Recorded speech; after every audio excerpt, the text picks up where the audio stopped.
Good afternoon, everybody. Today is May 20 something or other, 23rd, and we got done seeding yesterday. We finished off with this beast, and I thought, hey, I'd better do a video about it while it's still fresh in my mind. This is probably going to be tough. I've been trying to organize my thoughts about it this morning, and you might see I've got a lot of points that I want to hit on. So we're going to just get started into it. So I'm going to be doing a lot of comparing between our old drill, which is I think it was a 2011 Toolbar and a 2013 tank. I'm trying to remember exactly, I can't. But it was a 6012 Toolbar with no sectional control. We put Dutch points on, but I'm not going to touch on that too much. We put the blockage on, and we put the mud scrapers on. Other than that, it was pretty bare bones. Our cart was a 600 3-compartment tank, and it had hydraulic driven, but it didn't have sectional control. It didn't have variable rate capability with our controller. So keep that in mind when we're going through stuff. So here's our versatile 610 Delta track. That's a 2019. And this is a 2024 Vaderstad Seedhawk. We have a 7012 Toolbar and a PD 1000 cart. First things first, looking at the hitch or the front, there's a lot going on here that I really like. They have the greasable pintle hitch. Our old one was start going from a hole to a slot, and every now and then you get a little bang because of that. I like the hookups, all Deutsch connectors, or that's a special connector for the SCTX or Ethernet. I can't remember. One of them's SCTX, one of them's Ethernet. I like that they put the hose indicator, the pair indicators together. I went and I put the Outback wraps on just to keep things even simpler if we ever had to unhook and tow ourselves out. Something to know if you do have a versatile is that the 1/2-inch couplers, they were hitting on this guy here just ever so slightly, that they were causing some angle, and every time you went to engage the wing down pressure, it would pop, and that was really annoying. I also like that they went to a flat face connection instead of the knockouts. It's just a lot cleaner, a lot smoother, so I dig all that. I like that they did a better lifted and adjustable lifted hose hanger, and also that it goes to steel hoses. On the old one, there was a bundle going there with a crappy cover on it, and it was all hoses, and it wasn't much fun to deal with. I like this little walkway. It's pretty nice for getting up and down. Personally, and I would almost say probably what's going to happen is I might try and mount this handrail on the front and start. I want to put walkways on here. I'll touch on that. I like that they've upgraded the casters. The old ones didn't have a whole lot, and they would really start to buckle there. There was only one wear plate on it before. Now there's two. It's a lot bigger, beefier.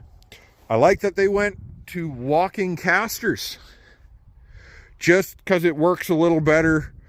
They were straight inline, and every now and then you get pushing something up in front and have to kind of lift up and let that clear, or they would catch back here. But they've moving everything forward. That's not a word. Moved everything forward a couple of inches, and they beefed it up with a crossbar. Before, they used to just come out and they'd triangle back. And our old one had a lot of, I shouldn't say a lot, a couple of spots that we either had to gusset up or weld cracks. I like the location of the main block. It's pretty much straight away. I like that for the most part, anywhere that is a straight line and hydraulic is steel pipe. This has a stainless kit on it. Now, this is one thing where it's a sticking point for me because I like the stainless, but there needs to be more of it, and I'll touch on it in a minute. I like that they've gone to the big tires. These are 30.5 L32s. I just like big flotation. And that's where I'm going to get into the first thing I don't like about this. I don't like that there isn't a high float package. I almost got stuck because one of these casters, I think it was this one, started pushing up cattails in a spot that I thought it should have gone through. So I really like what Borgo does. I really like the steerable front because it delays a little bit the trailering of the whole unit. And I'll touch on that later, but what you need to know is essentially this front can swing pretty hard. It's not being forced to turn a bit. It just follows the back of the tractor. So if you're turning hard, it turns real hard. Means that a lot of small approaches, those tires are hanging in the ditch. So we're gonna have to start building up approaches. Something to think about. I would prefer it had a steerable main tires and then high float outers instead of duals. So this has full blockage. I quite like it. Having the blockage, I'll touch on the actual operation of the blockage later. The stainless. I really dig the stainless. I understand that, hey, it can't be perfect. You need some hoses on the flex points. But when we purchased this, we were told it had the stainless kit on it. And we were sitting there going, yes, we're barely going to ever have to change out any mains. Now I'm a little disappointed by the stainless package. You can follow the mains straight from the cart. So that'd be the cart connection. I see almost zero reason that it can't be pipes straight from there all the way to this main manifold and all the way back on the others. So this will be manifold 4. You can see they got a pretty tight turn there. I don't dig that. I think that they should have been able to go straight into it, even if it was in the middle. I know it's supposed to be a little shorter or a little longer run. You're only putting 4 or 5 feet more hose in it. I think if you were to turn it around and just do a straight shot into it, just because this hose is not cheap. I want to say it was like $11 a foot. I'd have to double check what the invoice was. So I think there's no reason it can't all be stainless from that connection to here.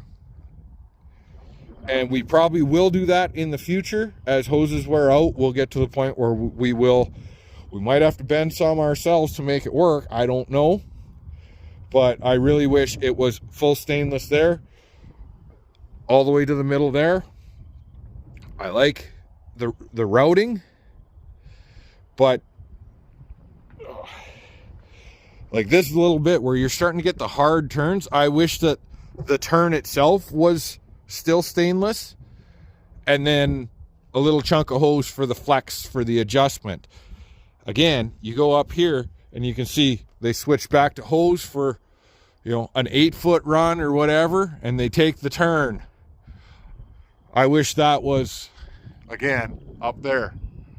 Same thing. I think you should just put hose at the corners, at the flex points. So that's something that we will have to address eventually. A couple of other things to mention is walkways. I feel like there's no reason we can't have a walkway across the back, and that's probably something I'm going to put in eventually. I would guess an 18-inch walkway the whole way back, and then possibly, seeing how things line up, would be another walkway kind of towards each manifold. I don't think it would work as good off the front, but it might. Another thing not a big fan of is where they've left some of these blockage cables just hanging, exposed. I feel like they should be run, like, I get it that it's the shortest route and all that, but it could have been run back and follow some steel hard line tied up really nice. I just don't, when it's folded out, that hangs kind of low. I worry that you get a clump of something going through and it could catch and pull. Another nice feature is that they moved all of the hydraulic connections on this one compared to our old one. Our previous drill, they were all underneath there. So if you had a leaky one, you were always trying to pull hoses apart or disconnect them. It was just really clunky.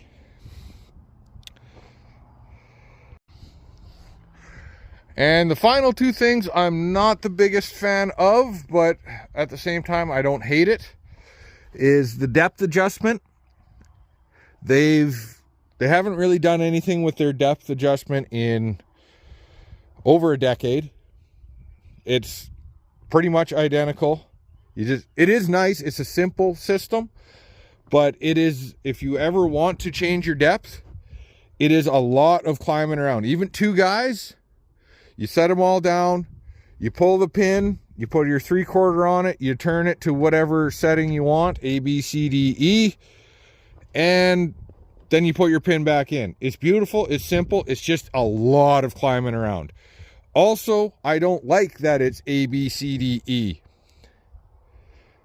It could be you put just however many mils or however many, whether it's an 1/8 inch or in 1/8 inch increments or in 1/4 inch increments.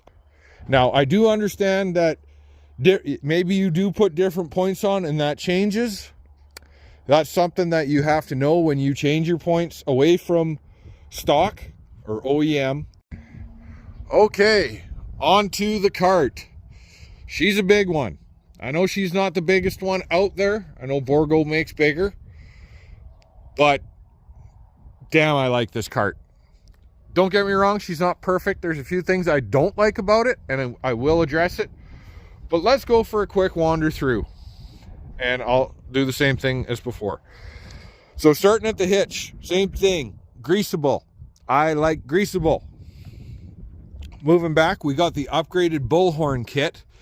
So there used to be a kind of carrier where it hung everything.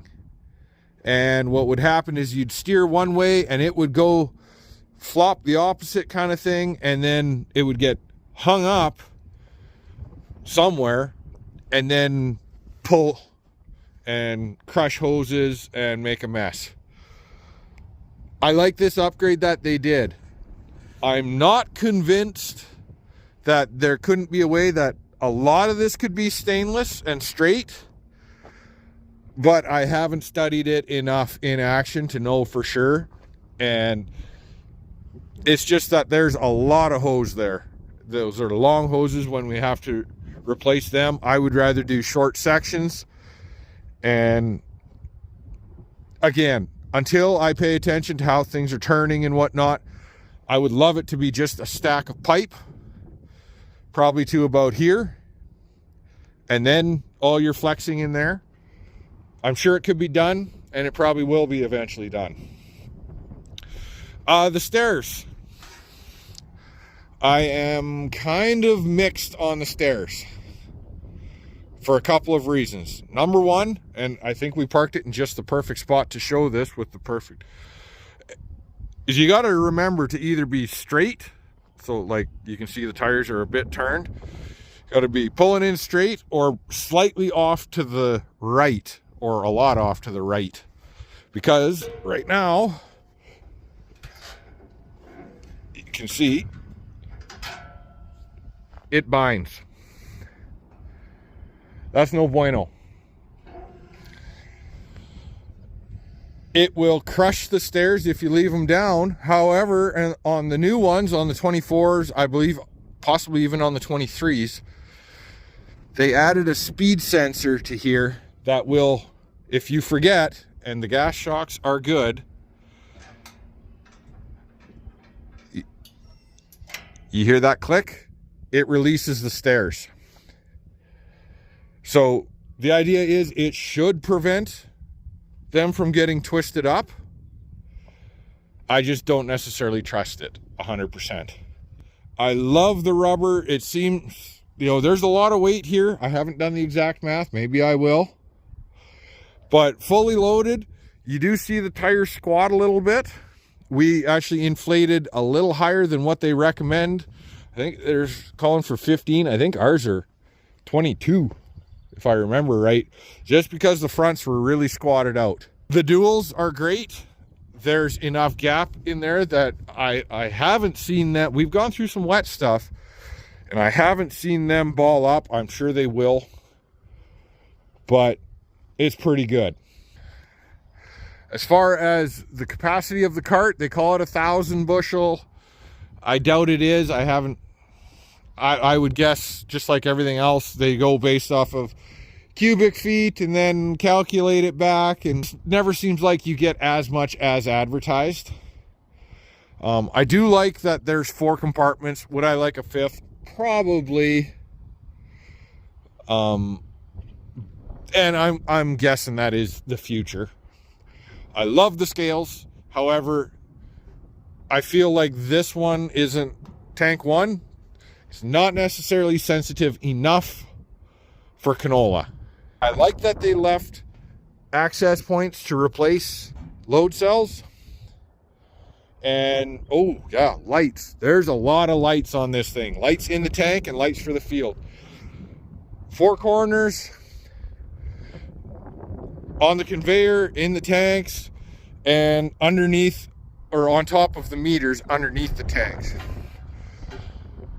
You can see that we have 5 hatches, or 4 tanks.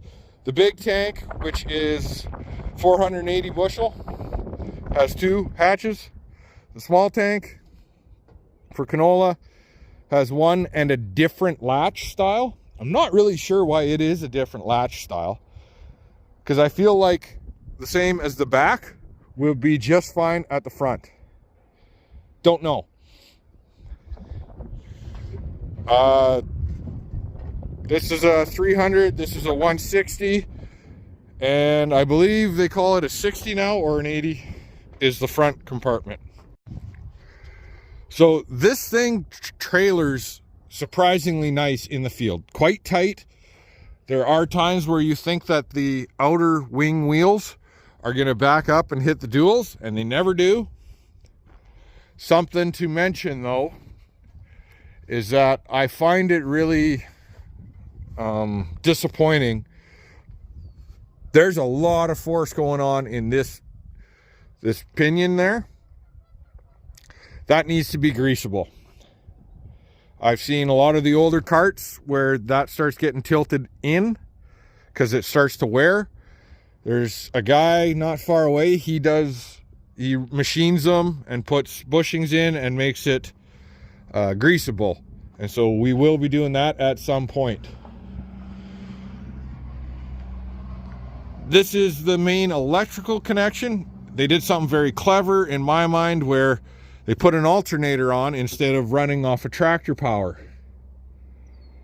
And so how the alternator works, if you're not familiar with this, is you unfold and you have wing down pressure that keeps it from creeping up. It just makes it rigid. Once you're fully unfolded or fully folded, you just leave it pressured up and it bypasses and it runs that little alternator. So I like that system. I like that this is a feature that wasn't on our previous cart, is that you could choose which airflow pressurizes the tank.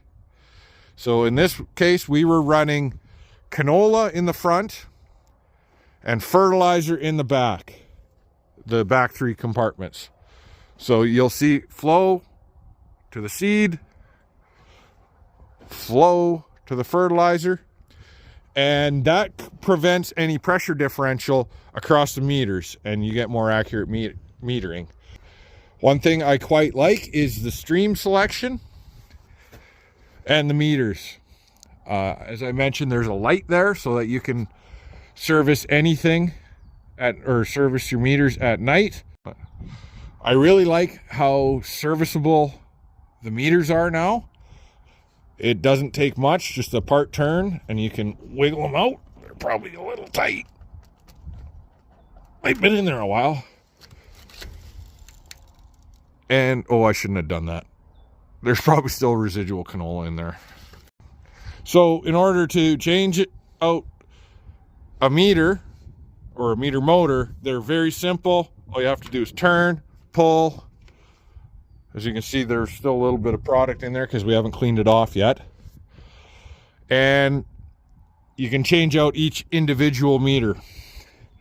To change the flow stream, all you have to do is drop this down, spin it end for end, and it will show you a different icon. So when you see, and what they said to us, I've heard 2 different ways of remembering what it is. They call it the driver's side, the operator's side, and whatever you see from the operator side is what the flow is. So for this particular tank, we see seed. The next one, fertilizer, and so on. On this side, and the app will keep you correct. If you say that, hey, I'm putting seed down on one side and fertilizer on the other, it has a sensor. And I was told that if the sensor sees steel, you're seeding. Or it's set to seed, one of the two. So this was tank 1, that's the operator side. It's at seed. This sensor sees the stainless steel, so you are seeding seed or set to seed. Something I don't like, and you can see we have a 7 section. It has left the outside section open and blanked off up here. Now that tends to leave us a little more hang up on this side. I wish that they would run that blank in the very middle, either where 1 or 7 is. It would just make for a better clean out. Calibrating this is very easy in the app, which I quite like. Going around, you'll see we added the air guard. You see we added a ground chain. It didn't really help. That's what I'm going to start talking about next, is the conveyor of the tank. I like it. It's a really good conveyor. It's really fast. You can flogger pretty hard. I will say that this is the one piece of the whole equation where we noticed some things from factory weren't right. Pretty much all of the training rubber bolts were loose, very loose, as well as the tensioner ones up here.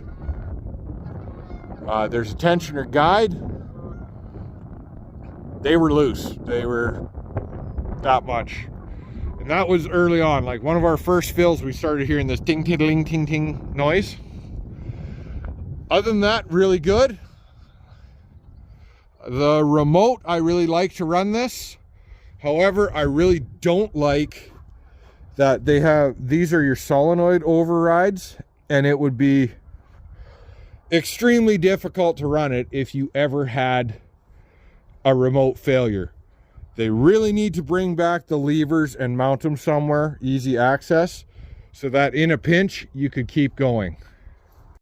Another thing with the conveyor that I am not terribly happy with is the height of the mounts, or the transport mounts, storage mounts, whatever you want to call them. They're quite high. And you have to go, 8 inches higher than what this is right now to get it out of those saddles. Well, I'm 6'4", and you can see this is like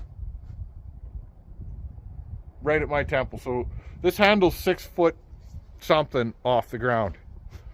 You don't have a lot of leverage where it is because it's close to the center pivot. So you tend to fight it a lot. And you can see I got to check with Vaderstad. There's a little bit of a gap here. And it wants to sag a bit. So that's something I don't know if anybody else has had. I don't know if there's maybe a missing bushing or a missing plate or something going on there, because I feel like it got worse as the season went on.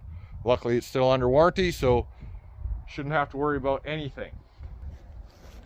What I would like to see, and usually what you do is you get coming out a bit, and then you kind of jump and you come down on the tail and you try and get to where you can grab either that bar or the handles there. What I would like to see Vaderstad do as a solution, instead of putting the plates up there, up in there, as flat or parallel with the conveyor, I would like to see them angled a bit and be able to drop this guy about 2 to 3 feet down to about here, in line with the bottom. Run the bottom of the hopper, that corner, to the same height as the bottom of the tank here, and then you can store it at a slightly upward angle, and it would be a lot easier to handle. I've also seen on TikTok, there was a guy that had a tow between, and they went over a funny swale, and because the conveyor sticks out so far, it actually caught on something on his toolbar. Keep in mind, it's a tow behind. I really love the parallel arm setup. It's great. Everybody said it's so much easier. The guys that have had both that I know, they say this is such a better system than the previous one, and a better conveyor than the Brandt one that was on there before. The double arm system makes it real easy to get under semis. However, the outer, which you call the outer boom, is the parallel arms. That hydraulic is, I don't know if it's just the way the leverage is, but it's about twice as fast as the inner.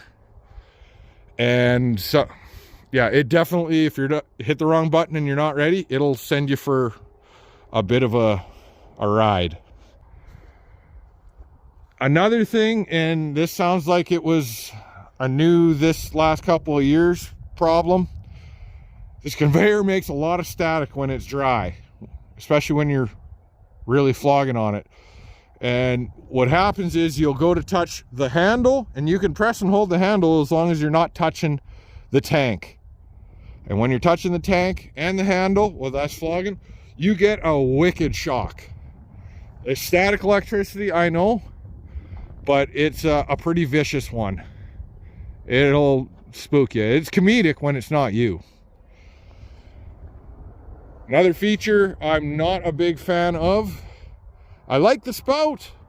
I don't like these holders. We've had them catch, they get bent. I'm probably gonna put some tarp, or not tarp straps, some like a ratchet strap kind of thing, because we like to be able to turn it and point it. And you can see when we go to start pointing it, you're hitting roof right there, and you're just fighting it. And you can try, like, you can do that, and that works a bit, but sometimes you want to be going back and forth, and it's just, they're always in the way. And there are two final things that I don't particularly love about the cart. Number one is getting into the bottom of number one. Because of the way it cocks back there, it is really hard to get in and level things off. Now, I do have a solution for that. I believe I'm going to look into that over the summer. But yeah, it is not fun to get in there and level things out or vacuum things out. It's just really awkward. And that you can't get the conveyor, the field or the mounted conveyor, under the back here. They've told us that from the factory. You can't do that. If for some reason you ever need to unload that, you would need to empty it with a field conveyor, which I suppose isn't the end of the world. Another thing that falls into the like category for me is the height of the main runs. Our old one, they were a lot lower. I want to say they were maybe 20 inches off the ground. These are another probably 8 inches higher. So now we're going to run into the cab, and I'm going to talk about operating and the app. But we have the two tablets how we normally have them. Sorry, we don't. This one's usually on blockage. Now, to start, one of the first things you see is every time you fire up, it asks you if you want to use the physical switch box. And the answer should be hell yes. If you don't have one of these, get one of them. I know they're not cheap. I was told the price of them, but boy, are they worth it, because trying to run everything on the switches there is terrible. I do understand why they do it this way. 1 to 7. Sorry, 1 to 8. I do wish that they would customize it a little bit. Like if they asked, hey, do you have a 6 section? I'm guessing the 60s are probably 6, but they might be 8. Our old 60 was an 8 section. But 6, 7, or 8, they could just blank them off. It is really slick for, hey, I'm going into a wet spot. I know I'm going to be ready to quick dump or to switch back and forth from full sectional control as per the, and you can see I hit the quick dump. It does its countdown. We're on full sectional control. You can see all SCT. All on is manual. Oh yeah, you're not going to like that. I don't have the alternator running, so it's not going to like it a whole lot. But you can see individual sections are doing certain things. Yes. So I like that there is physical controls, because you're not trying to hit something as you're rocking through a wet or a rough spot, or panicking as you're going through a low spot. All you got to do is reach over and shut her off. I wish it had another switch, at least one more switch, because sometimes you go from trying to go from SCT mode, which is fully up, to manual, and you just push it a little too far and you're in off. And that's happened to both me and Dad several times. And you look back and you're like, oh crap, I missed a piece because I went to off. So you have an on-off, and then your sectional or manual or something along that line, because on-off would just be literally that. If it goes to off, they lift. End of story. If it's on, it goes to the other switch, which will be, say, manual, and it's just a 2 position like these guys, where it's manual or SCT. I think that's something that they should do. The app itself, quite a sleek design, simple at the same time. We're running the new version, which is 3.1.9.745, and it's been really good. We haven't had major issues with it. I've seen the old one. They look pretty good too. So you can see the blockage system I really like, because it shows everything in ranks. So 1, 2, 3, 4, 5, 6. That's their position on the toolbar. And it's not just going to light up one, it's going to show either a seed emblem or a fertilizer icon if whatever's plugging. Personally, I like to run things off of the manifold so that you have the flow variations, and it does show the position of every, well, I don't know if it does that actually, but it shows the it'll light up the individual run that is blocked. Yeah, fertilizer on top, seed on bottom. All 7 sections. I like watching this display more.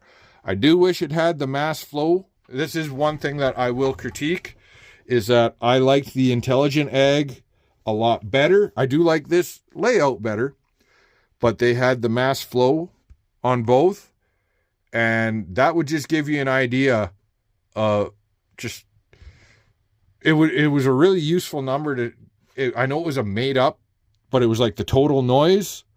And so you might know that, hey, something's slowly restricting because of this, or you get going a little faster, and let's say you increased your speed by, you were going 4 miles an hour, now you're going 4.4. You kind of expect your mass flow numbers to increase by about 10% kind of thing. The other was you could adjust sensitivities a lot better on the Intelligent Ag one.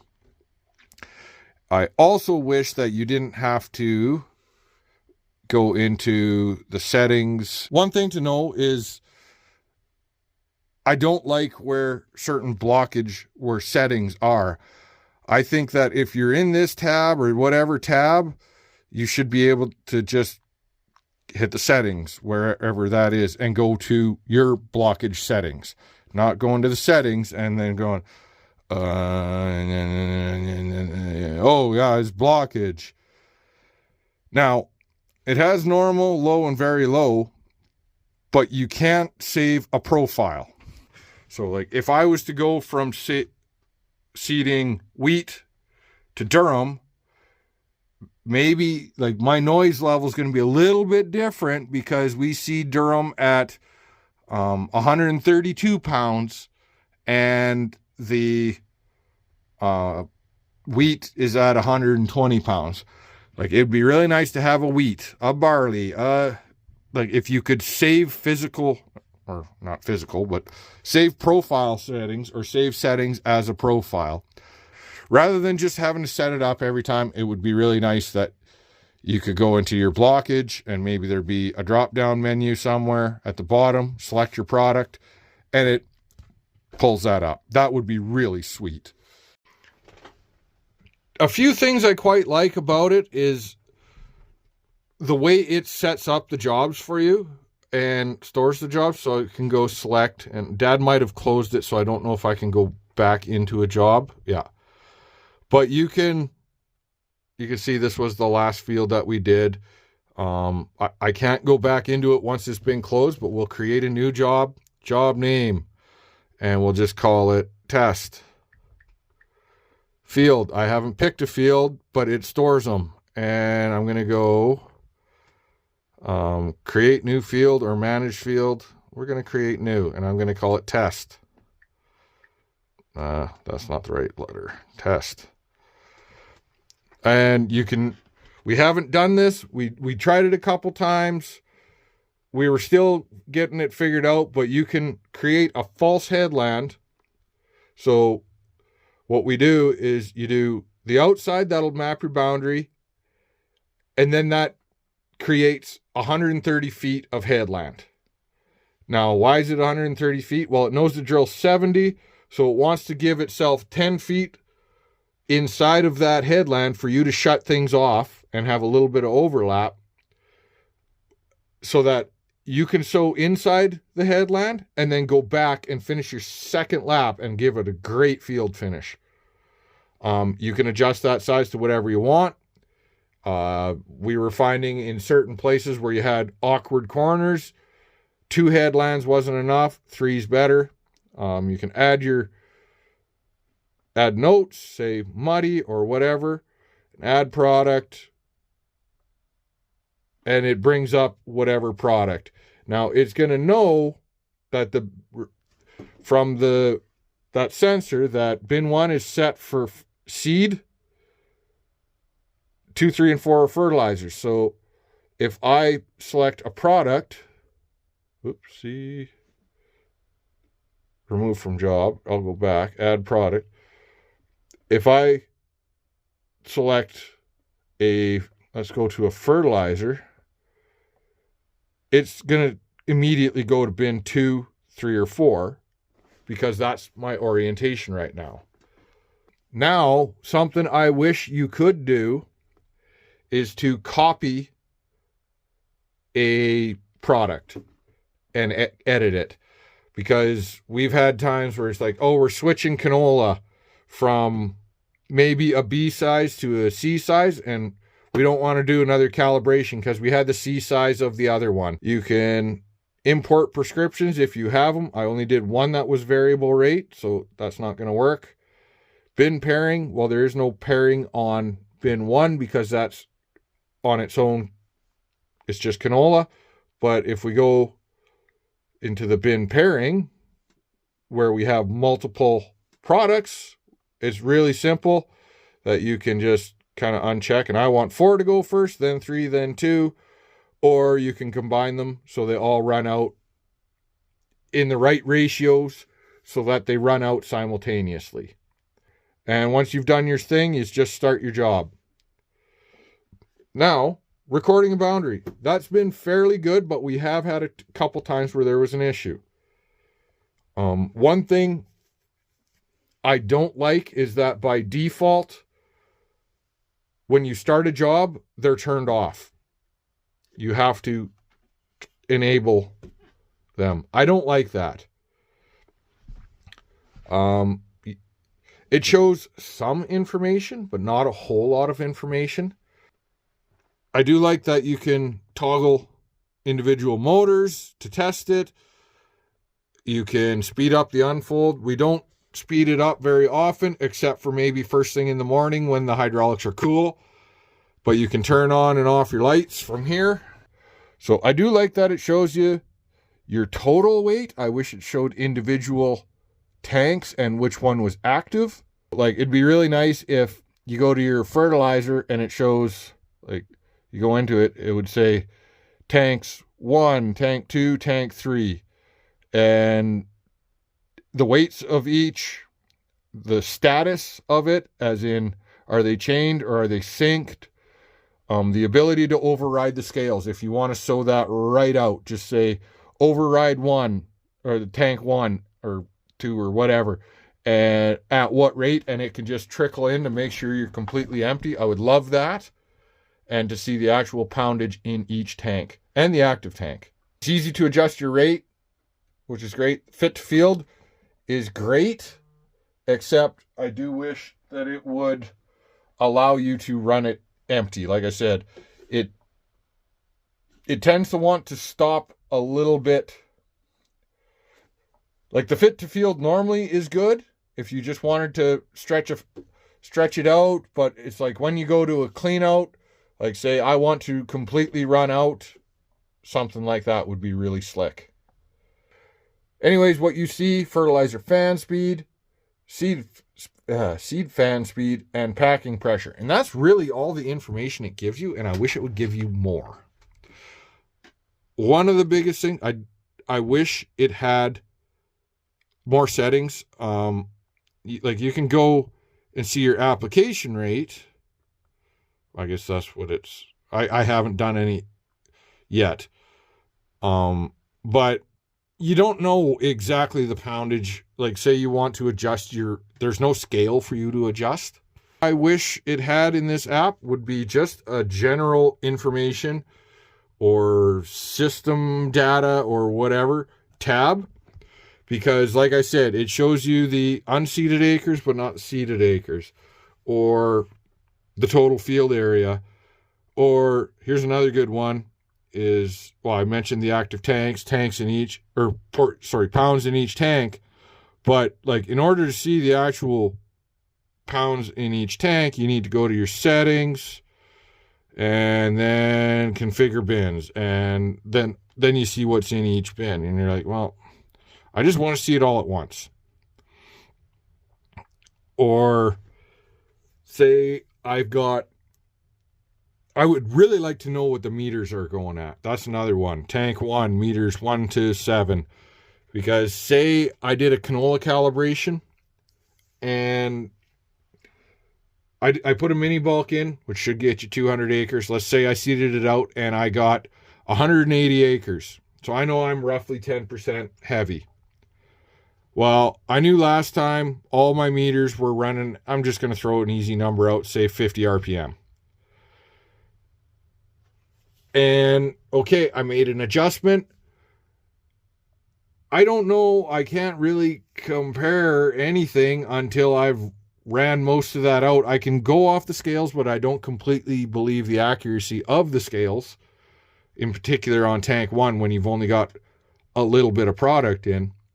I would like to be able to see, okay, they were running at 50 RPM when I was doing 4 mile an hour last time. Now they're running at 45 RPM at 4 mile an hour. So I can see there's probably going to be a 10% reduction. Just give me that little more confidence. That is one thing I don't like, is you can't really move anything or whatnot around. It'd be really nice if that would just come across the bottom. And another mode that maybe it says you're in boundary mode or main field mode or boundary override or something like that.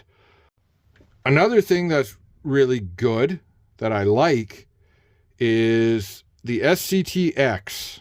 I like this one on the SCTX, is that it shows how far ahead things are looking. It'll have blocks looking forward to tell you where the look aheads are.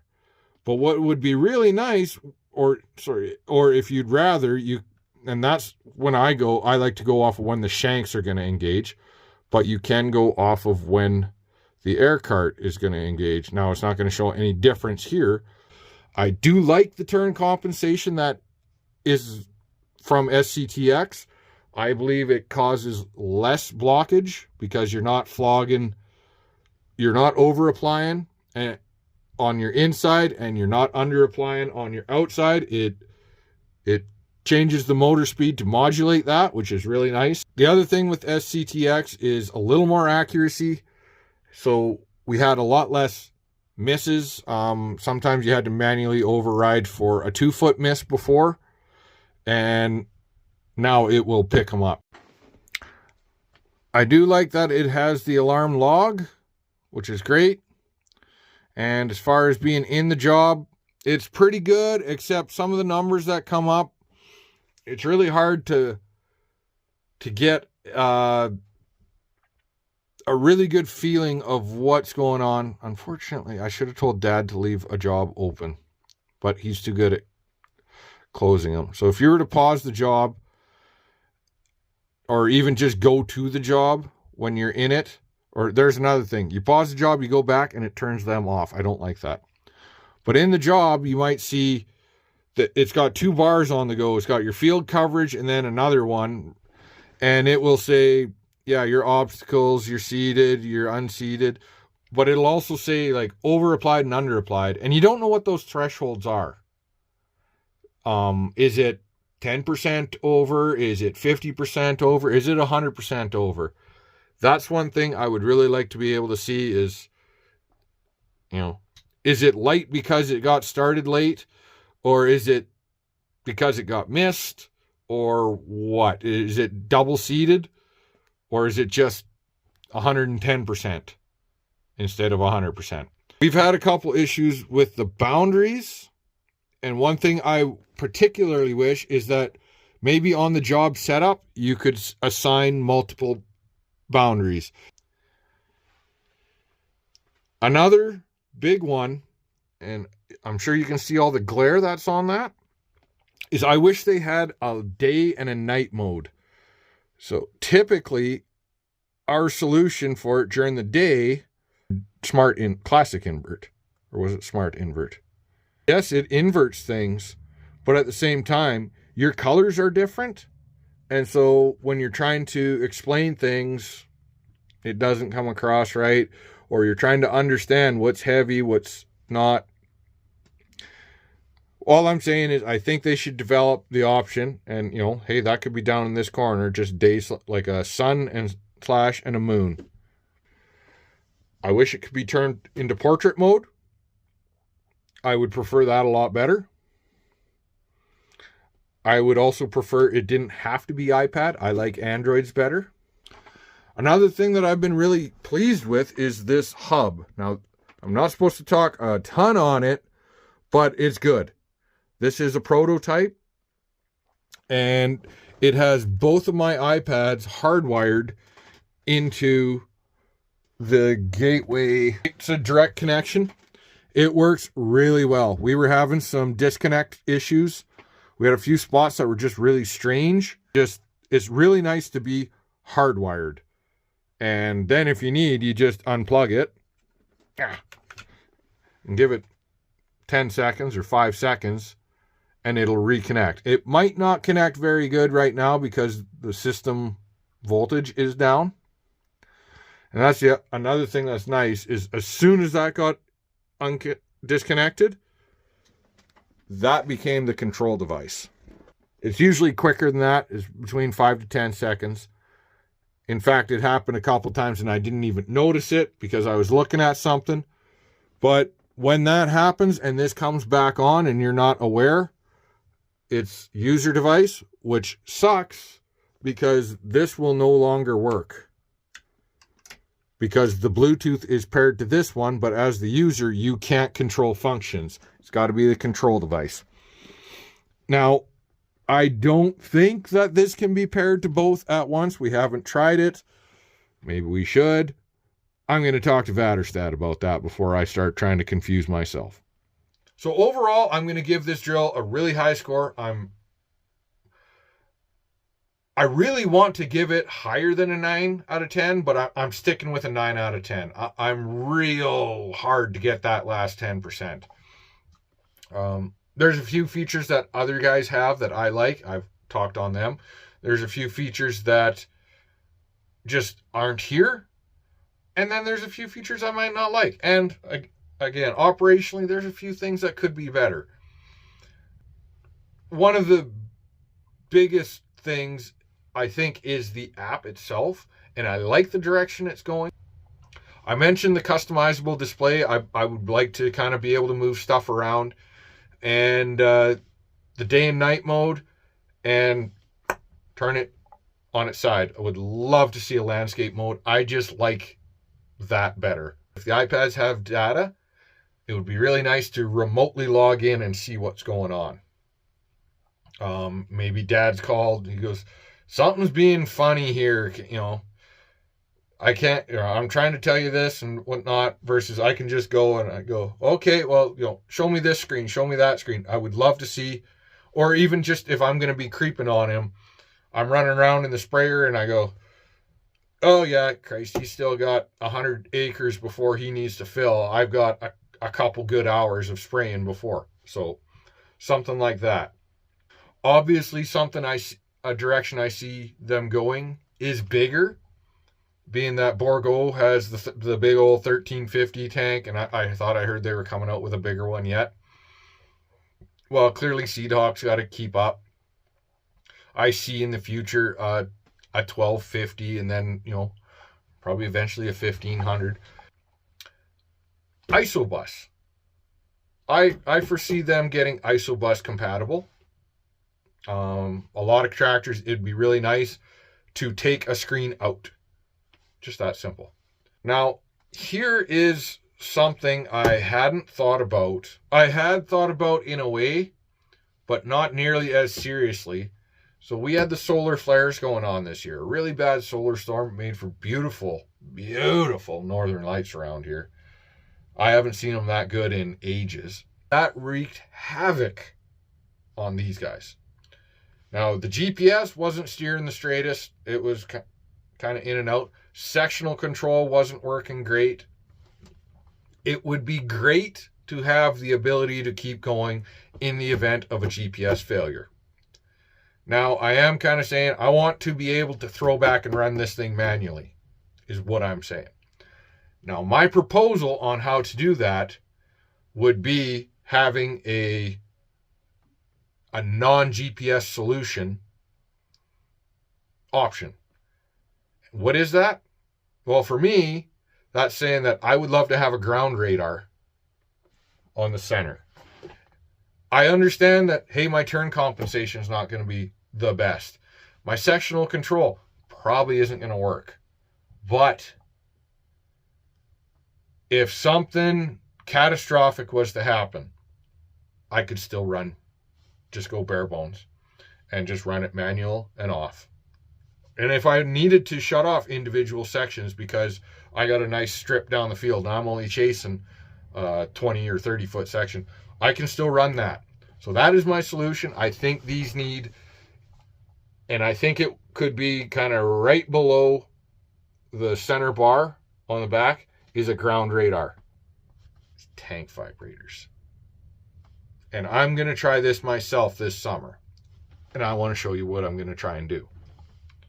Is I am going to try to mount, possibly to here, a small plate and an electric vibrator. Just something to give a little buzz, and anything that might be hung up might just slough down. In particular, in the canola. Anyhow, that is my full rundown and review of our 2024 Vaderstad Seedhawk. Is it the perfect drill? It's up there. For me, it probably is. Do I wish things were different? Yes. Do I wish certain features existed? Absolutely. But for the price, for the bang for our buck, and keep in mind, we're in close proximity. We are less than 40 miles away from the plant. So parts are readily available. Service is excellent. I've loved operating it. It's more relaxing to operate than our previous drill. It's been very reliable. We've had almost no issues with it.